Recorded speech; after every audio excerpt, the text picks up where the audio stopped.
Pwede nga. Mindset ah. Natakot ako, baka may ground.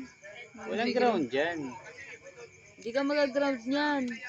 DC yan eh. Yung sa AC ka mag-ground. Kaya lang, baka masunog ka dyan, yung dulo niyan. Check.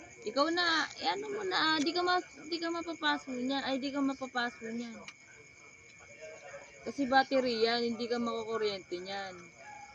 Papasok ka lang dyan. Yung pasok dito. May init. Umiinit. E di bawasan natin, itali natin dyan. Bawasan mo yung ano.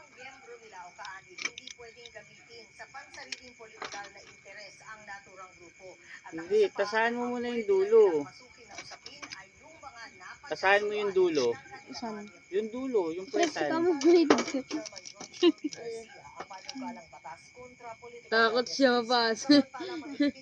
Tasahan mo yung dulo dahil hindi magduduktong yung polarity. Saan?